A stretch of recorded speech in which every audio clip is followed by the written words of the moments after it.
Like, I had no idea that was a thing. There's actually like a lot of NPC summons, and that's why I showed that off. Because I still see people, even as long as the game's been out, that are like, oh my gosh, like I had no idea that you could summon, for this fight or for that fight. And so I don't. Which way am I going? Am I going this way? So I just thought it was a neat thing to show that, like, yeah, actually you can summon Istvan for this fight. You can summon what's her name, one of Melania's daughters, for like I want to say like 3 boss fights. Gosh, what is her name? It's been so long since I played this game. Whatever her name is, you meet her at the Rot Church in Caelid. You can summon her for the magma worm. I think maybe. I know you can Millicent. Millicent's her name. I know you can summon. Oh, I'll do it when I can access my map again. Maybe yes. Okay. Oh, you followed me all the way out here. All right. Well, hey, I will reward your tenacity. Okay. Yeah, I think you can summon Millicent for the magma worm. That's in Liurnia, maybe. I know you can summon Millicent to fight the Godskin in Altus. And you can summon her for like a couple other fights that I can't think of. Okay. Where are we gonna go now? I guess let's go do this dungeon now. Oops, nope, not that. Again, it's been a while since I've played. But yeah, that was an interesting experience. In terms of the DLC bosses, though, my favorite DLC boss is probably the Madness guy. I'm blanking on his name right now. Although Ramona, Saint of the Bud, is a really fun boss. Oh, poop. Alright, that could have gone bad. Ramona, Saint of the Bud, is also a really fun boss. I really like fighting her.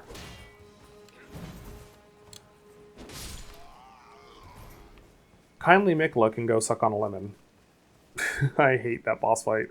Although it is amusing to get the Fingerprint Shield and the Sacred Bloodfiend Spear and just poke Radon to death. To my knowledge, they still haven't really patched that. Although, now that I've said it, they probably will. Do I have any other... Okay. I like to do Fashion Souls, so we're just going to roll helmetless. Also, for anybody who's not aware, the golden glow around me is because randomly, I don't recall if it only happens at night, but randomly you will experience this blessing of the Erd Tree. One of the items has a call out in the descriptor that basically says that like the petals of the Erd Tree are flowing and it imbues you with insight or something of that nature. And basically what it's saying is that when the petals are flowing, you have the same effect as if the gold pickle falfat's been popped. I don't know if it's exactly, because I think the gold pickle falfat is like you get 30% extra runes for kills. I don't know if it's exactly the same ratio. Whoop! But yeah, as long as this effect is happening, you get more experience for kills, which is nice.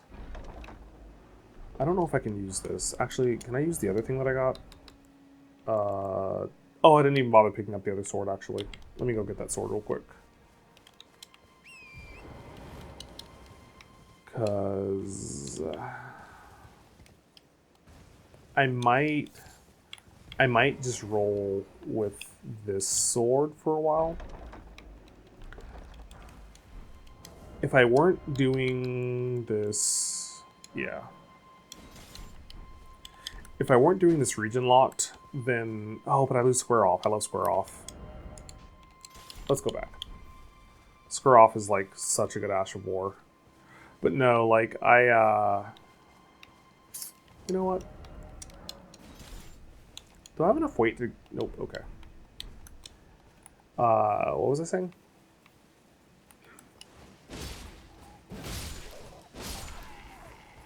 I don't remember.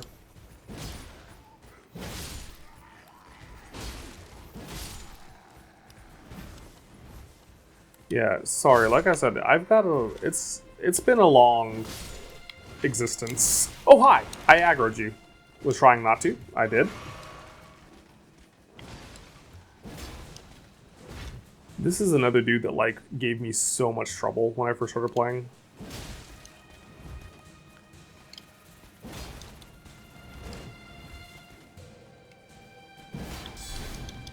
Yeah, I got greedy. Let's get this out. Oh, I can't. Okay, hold on. Okay.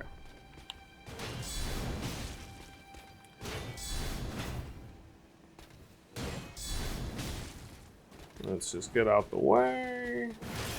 Oh, okay, well.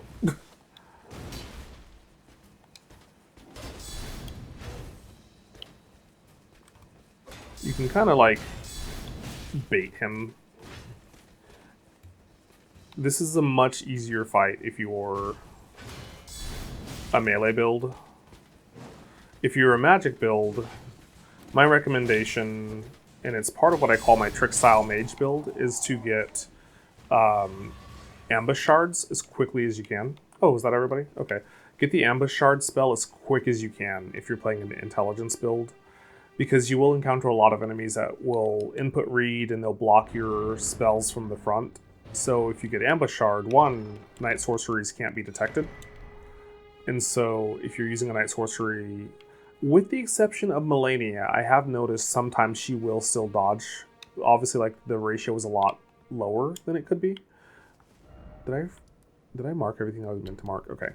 The ratio is a lot lower than it could be, but Melania will still dodge night sorceries from time to time.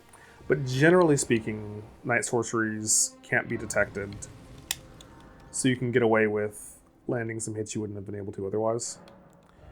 We're just gonna... I don't remember how much faith I need for Lightning Spear. Hold on. Because I have a lot of the game memorized, but I don't have the whole game memorized. And I certainly don't have the DLC memorized. Okay, I need 17 faith for Lightning Spear. Let's go ahead and start working our way towards that then. Because Lightning Spear and Knight's Lightning Spear are like two of the best spells in my opinion. You know what? Let's change out our flask ratio here. Because for this next fight, I'm not going to need my magic, I don't think.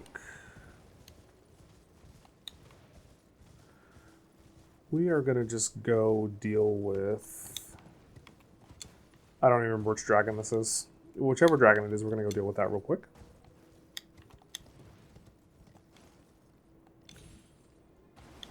What dragon is this? Smaragd, maybe? Is that a dragon? A gill.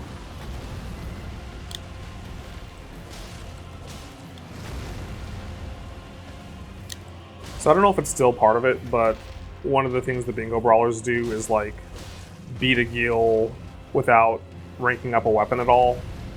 And then I believe they also have like beat a boss without ever getting off your horse. Maybe it's beat a gill without ever getting off your horse.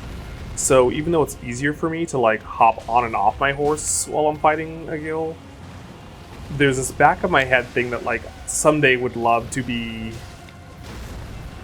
a bingo brawler, and so some of the time I will like still try to make myself do the challenges that they do. But also, one of the things that I like about having a playthrough of Elden Ring on my channel is like the community can be wonderful and the community can also be very toxic. And also the barrier of entry for this game can be very high, right? Like this is kind of an intimidating game to play your first time. I do think Elden Ring is the most accessible of FromSoft's titles in the Souls. Oh dear. Yeah, I think Elden Ring is the most accessible Souls game from FromSoft, but it can still be also very intimidating. And so I also like to just kind of show people like it's okay. Like the game can be intimidating, the community can be intimidating, but you know, just get in there and have fun. You know, you just keep at it. You know, ask for help when you need it. Look for strategies when you need them. use everything at your disposal. Even Miyazaki has stated that he uses everything. Miyazaki uses spirit summons, he uses Ashes of War, he power levels. Um, Not that you need anybody's blessing, but I've always said the right way to play anything is to have fun.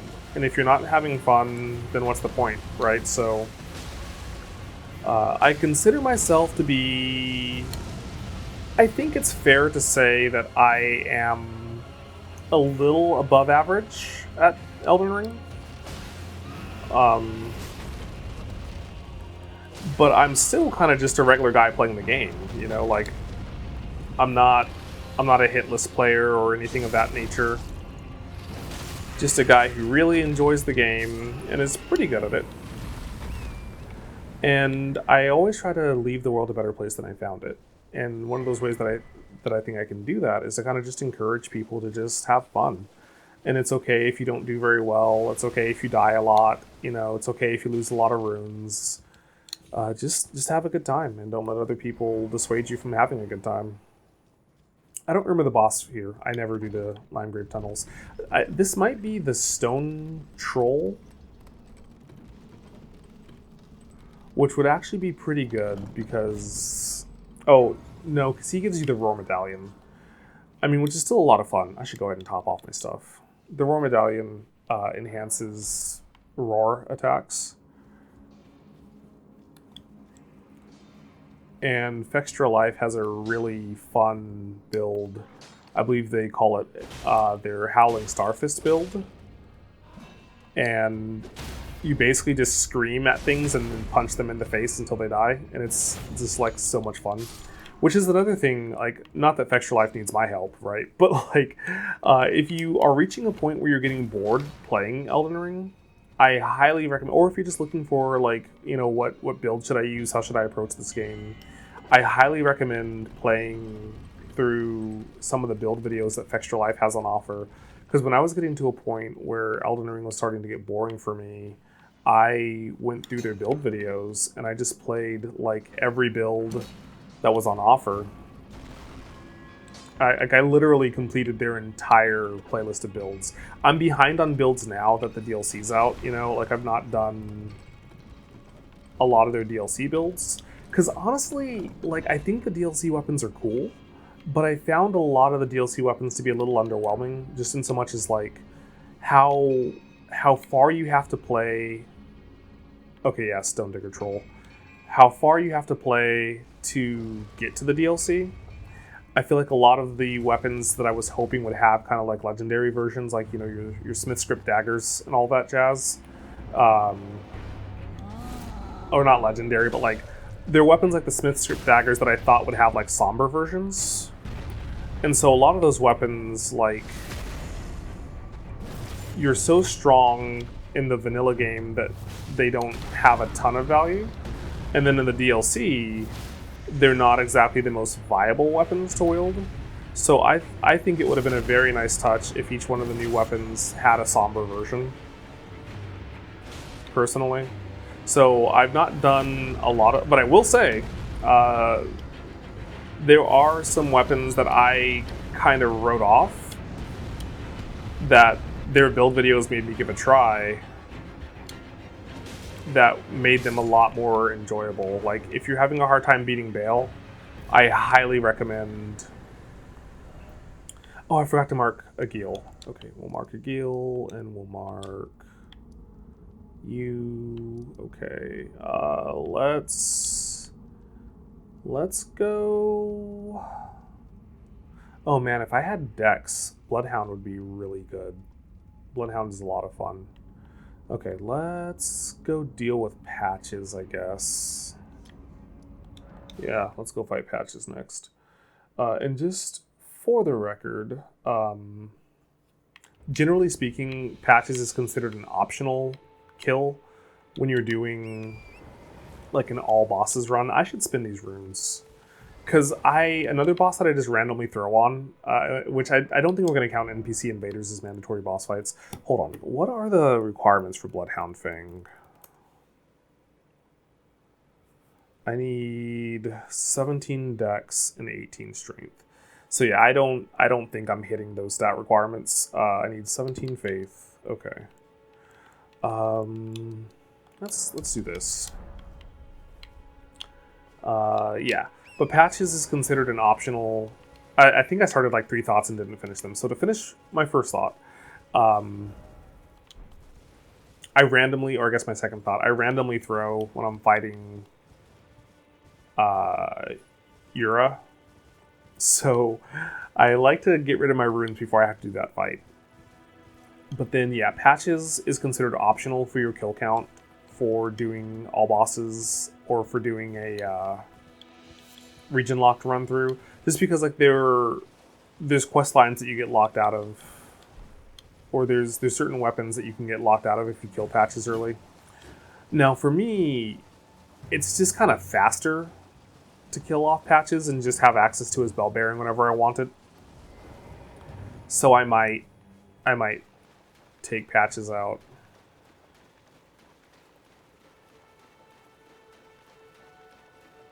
Oh, Nereus, not Yura. I always get their names mixed up.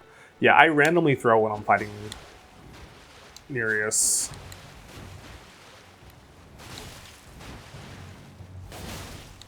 He's not a very good boss for people that like to trade damage, because he's got that blood loss build up. And he will absolutely wreck your day.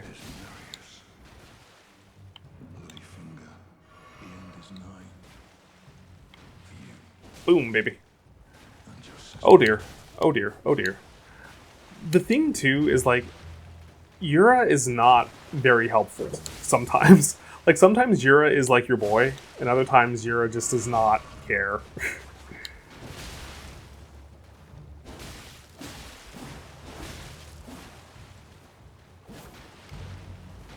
Oh, I'm too far back.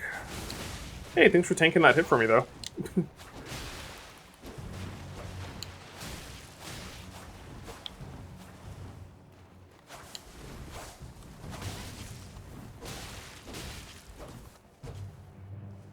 Okay. And you're done. Yeah, like, there are times that, like, I take out Yura before, or I take out Nereus before Yura even shows up. And then there are times that, I die, like, 10 times in a row. And I have no idea. I was talking to, I'm not going to use any of his questline stuff on this character, but just to have it unlocked. There are... I was talking to a buddy of mine, and there's times that, like, I feel like, and this is probably just my perception, but there's times that I feel like the game just has, like, a little bit of a random seed thing going on. Because there's times that, like, I'll fight bosses, and for just that save file, their attack patterns are so weird. And there's other times that, like, the bosses behave as expected. So there's this back of my head conspiracy theory thought that the game has, like, some kind of modifier that just decides, like, maybe it's like Phantasy Star, where based on your name, it has, like, a secret ID, or it re-rolls things. I don't know. But I feel like the bosses just sometimes act weird, you know? It's probably just in my head. So,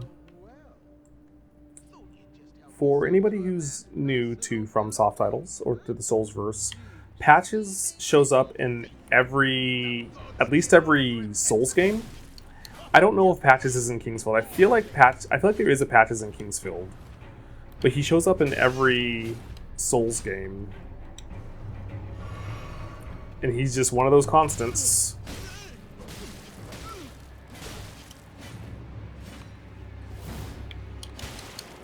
The $1 million question is, do we let Patches live?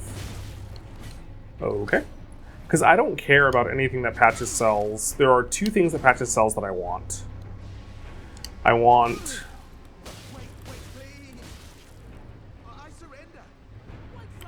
Too bad. This seems very mean, but I will just say it's just so much more convenient to just have access to that bell bearing when I want it. The funny thing about this is, like, normally I am so Paragon with everything I play. Like, I am so Paragon. I can't make myself do the Renegade decisions for the life of me when I'm playing a game normally.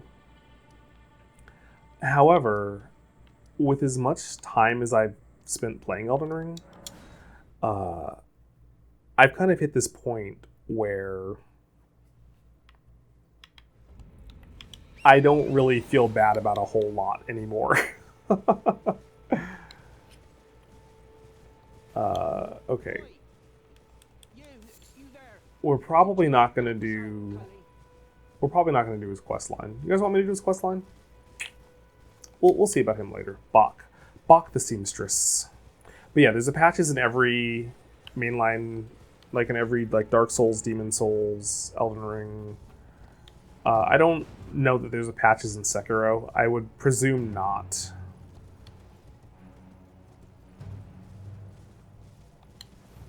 Oh yeah, I forgot about the Mad Pumpkin. Okay, we'll deal with the Mad Pumpkin also while we're over here. That's another boss that I either do really well against or I throw badly. So we'll see which one it is this time.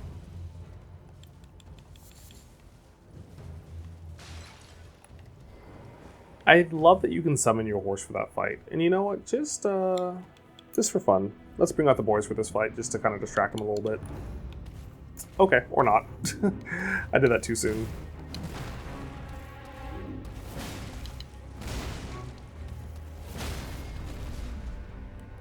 Sorry, the boys. You can come out to play some other time.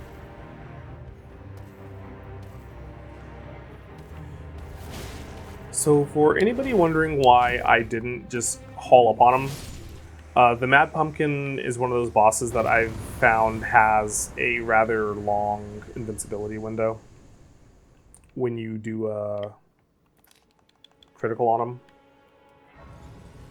So you're not wasting stamina and mana. It's just, I just wait for him to get up. Okay. I want to get my vigor up to 20. Selen is behind that door, Sorceress Selen. If I were playing a magic character, there would be value in me doing her quest line. But, and I am going to be using magic, but specifically I'm going to be using Faith Arts. So I don't really have a reason to deal with Selen. Even though she's probably my second... She's either my favorite or second favorite NPC in the game. My favorite is Nefeli Lu, but Selen is a close second.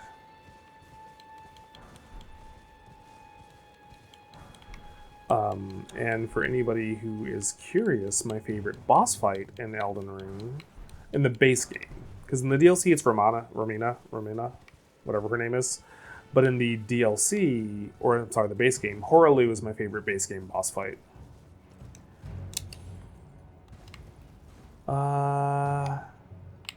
Let's go get the Bloodhound's Fang. Although, maybe just because we're kind of showing off some kind of cool things, maybe I'll wait and get Blythe on my team first. Because it's fun. I love Blythe. Blythe is in my top favorite NPCs also. Did I mark off the pumpkin? Yeah. Blythe is in my favorite NPCs also, and it's just fun to fight this guy, Darryl, I think is his name. With Blythe on your team. Also, this is a fight that I pretty much never do, so I suck at it. And that's where, like, I'm not comfortable saying I'm necessarily an above-average player at the game, because there are just areas that I'm just not good at. And it is kind of encouraging to see that even, like, the top-level players have just certain fights they're just not good at as well, so it's not, like, just me. But, like, yeah, this is another fight that I either do pretty well at, or I do horrible at. Oh, I was off on my timing. Oh man, that's unfortunate. So anyone looking for a little bit of Elden Ring advice, one of the things that I'll say is, like, it's your instinct to heal right away when you take a really bad hit. But even if your HP is really low, like, try not to heal right away, because, like, the bosses kind of expect you to do that. So you'll see, like, right there, if I had healed right away, I would have just gotten punked, like I'm getting punked now. I'm going to put some distance between us. Oh, dear. That is one thing that I'm like, I really wish that they would fix the input drops. Like, Elden Ring is horrible for dropping inputs. Okay. Dariel was tired. He got a little sleepy towards the end of the fight. So that's something. I haven't played Elden Ring in like 2 major patches, but that's something that I noticed. Was I can't remember the dragon's name, but it's the dragon that everybody hates in the DLC, the lightning dragon that you fight in the water arena before you fight Bale. I've had that dragon just stop fighting me, just like stand still and not do anything for like the entire fight. Which was like weird, but also it came after like a long stint of losing to that dragon, so I didn't mind it too much. Okay, so weeping is generally considered to be part of Limgrave for doing a region lock, but what I'm going to do, because I'm not particularly good at the fight, is I'm going to go and make myself deal with the Knight's Cavalry before I go to weeping. I'm going to consider that to be kind of my lockout, which is also part of why I was putting points in Vigor so early. Let's go see Kale. Because I am not great at that fight either. But we'll see how it goes. Hello, Kale. I'm not after your throat. So Kale, to me, is one of the biggest injustices in Elden Ring. There are some wonderful lore videos that you can check out. I'm blanking on the name of the individual who found this. It might have been Sekiro Dubi. Apologies if I get whoever found it wrong, but it was found that Kale had an entire quest line that was cut from the game. And my understanding is that Kale's quest line was pretty much feature complete, and they cut it. And so there's this thing that if I haven't already talked about it on my author channel, I will at some point talk about it, called narrowing the choice. And the idea is that typically you'll see it happen with media, where if somebody wants to make a controversial change to an established, if somebody wants to do like a kind of controversial story, or a story that may not necessarily sell very well for a variety of reasons, what they will typically do is reboot an established franchise that already has a fan base to accommodate the change that the artist wants to do. And that narrows the choice. So it becomes a matter of, maybe you wouldn't watch a series that was a wholly original series that had a concept that you didn't necessarily like in it. But if you narrow the choice so that your only option is no longer watch this series or not, it's or play this series or not, your only option becomes I'm not wording this well. Basically the idea is like, okay, let's say I wanted to make a series about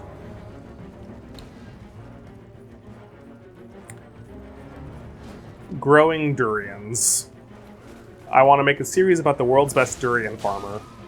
And for whatever reason, you just can't stand durians. You hate durians.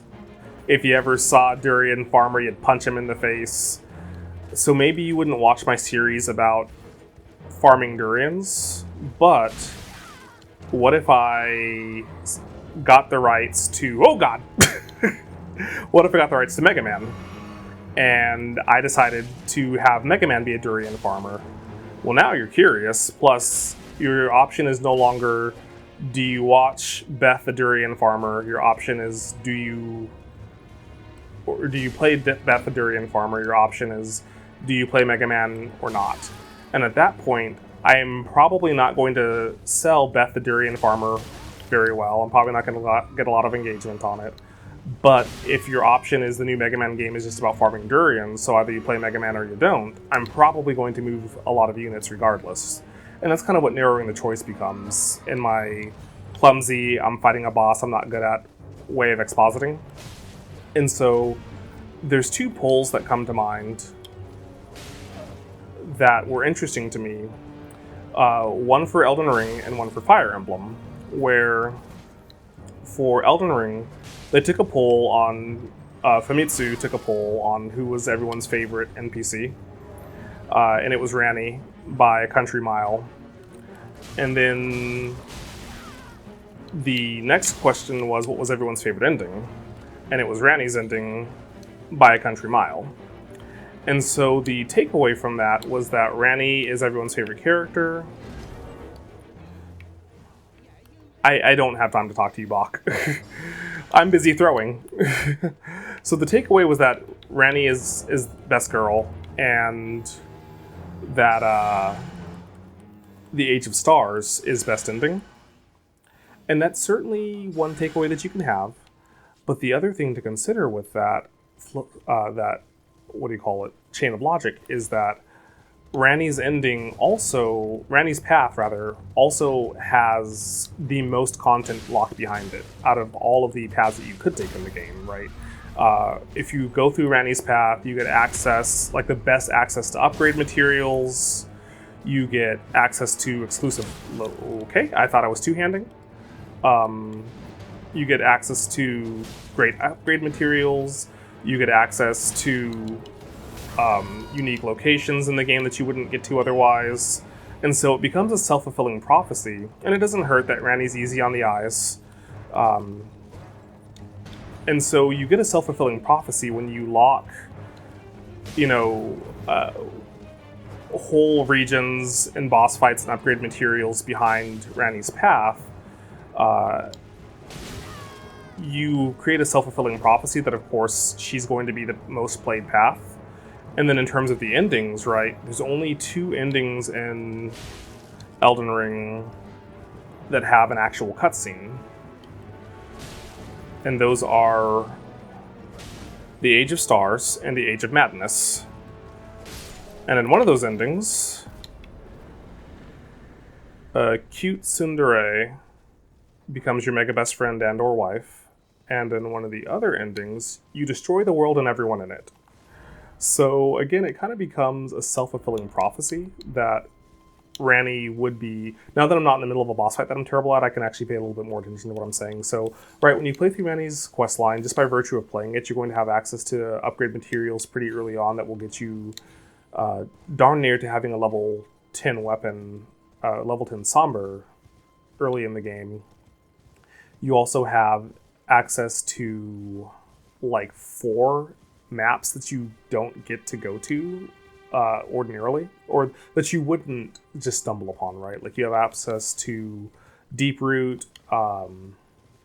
You have a lot of unique boss fights that are on Ranni's path, and also you have to do Ranni's path if you... Where's the Side of Grace? You have to do Ranni's path if you want to do Fia's path. So just on a sheer numbers game, Ranni's path is the most appealing to play through for a lot of reasons. And I'm not knocking Ranni fans, right? If Ranni is best girl and she's your favorite, you're wrong because Nepheli is best girl. No, if Ranni's your favorite, then by all means, love Ranni, right? Like, I'm not trying to make anybody feel bad about anything. But just on a sheer numbers game, it stands to reason that Ranni has the most content packed behind her questline out of any character in the game.